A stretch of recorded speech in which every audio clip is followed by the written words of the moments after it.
ये कहानी है भारत के सबसे पहले क्रांतिकारी की। एक आदिवासी क्रांतिकारी जिसने साल 1857 की क्रांति से भी 70 बरस पहले अंग्रेजों को ललकारा था। एक बेखौफ आदिवासी शेर जिसने अपने तीर से एक अंग्रेज कलेक्टर को ही मार डाला। एक 20 साल का, महज 20 साल का आदिवासी हीरो जिसने अंग्रेजों के खजाने को अकाल पड़ने पर लूटा और लूटकर आम जनता के बीच बांट दिया। यह है भारत की आजादी का पहला आदिवासी नायक, पहला नायक जो ना अंग्रेजों के सामने कभी झुका, ना कभी उनसे डरा। यह कहानी है तिलका मांझी की।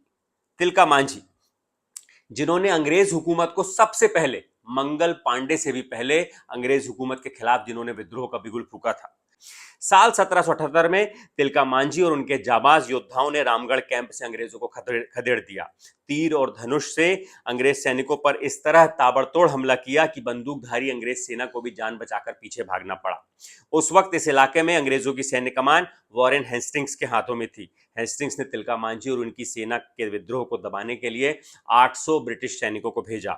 यह संघर्ष तकरीबन 2 साल चला, लेकिन गुरिल्ला युद्ध में माहिर तिलका मांझी और उनके आदिवासी योद्धा अंग्रेज सैनिकों उनके सामने टिक नहीं पाए। इसके बाद साल 1784 आते आते अंग्रेज सैनिकों ने तिलका मांझी के विद्रोह के दमन के लिए आक्रामक रुख अपनाया, तो तिलका मांझी ने खुद इस संघर्ष का, इस विद्रोह का नेतृत्व करने का फैसला किया और उन्होंने दोगुनी आक्रामकता के साथ अंग्रेज सैनिकों पर तीर और धनुष से हमला कर उनको काफी नुकसान पहुंचाया।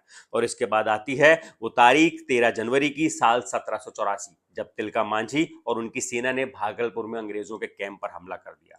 तिलका मांझी एक ताड़ के पेड़ पर चढ़े और अपने जहर बुझे तीर से उन्होंने निशाना सीधे घोड़े पर सवार कलेक्टर ऑगस्टस क्लीवलैंड पर लगाया। इस हमले में कलेक्टर क्लीवलैंड को अपनी जान से हाथ धोना पड़ा। अंग्रेज सैनिकों ने तिलका मांझी का पीछा किया, लेकिन मांझी उनके कहां हाथ आने वाले थे। इस खबर ने, क्लीवलैंड की हत्या की खबर ने लंदन तक हड़कंप मचा दिया, लंदन तक हुकूमत को हिला दिया।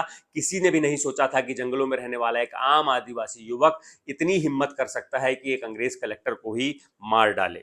लगातार बढ़ते संकट के बाद तिलका मांझी ने एक बार फिर अंग्रेजों से आमने सामने की लड़ाई करने का फैसला लिया और अंग्रेज सैनिकों पर हमला बोल दिया।